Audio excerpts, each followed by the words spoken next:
महाकुंभात पुन्हा एकदा आग लागली आहे। यावेळी महाकुंभाच्या सेक्टर 22 मध्ये बांधण्यात आलेल्या मंडपांना आग लागली आहे। सध्या अग्निशमन दलाचे पथक आगीवर नियंत्रण मिळवण्याचे प्रयत्न करत आहे, मात्र अद्यापपर्यंत आग आटोक्यात आलेली नाही। घटनास्थळी एकही भाविक मंडपात नव्हता, हे सुदैवाने घडले। आग लागल्यानंतर सर्वजण बाहेर आले, यामुळे मोठी दुर्घटना टळली। मिळालेल्या माहितीनुसार महाकुंभाचा सेक्टर 22 परिसर छतनाग घाट आणि दुशीच्या नागेश्वर घाटादरम्यान आहे। गुरुवारी येथे अचानक अनेक तंबू पेटू लागले। हे पाहून भाविक आपल्या मंडपातून बाहेर आले आणि त्यांनी अग्निशमन दलाला माहिती दिली। अग्निशमन दलाच्या पथकाने घटनास्थळी पोहोचून आग विझवण्यास सुरुवात केली।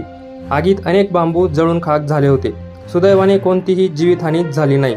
महाकुंभातील आगीची ही दुसरी घटना आहे। ज्या ठिकाणी आग लागली ती सार्वजनिक जागा नव्हती, त्यामुळे जीवितहानी झाल्याची कोणतीही माहिती नाही। वरिष्ठ अधिकारीही घटनास्थळी दाखल झाले आहेत, मात्र आग कशामुळे लागले याचे कारण अद्याप समोर आले नाही।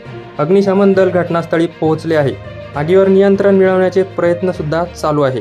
यापूर्वी 19 जानेवारीला महाकुंभात आगीची मोठी दुर्घटनाही घडली होती।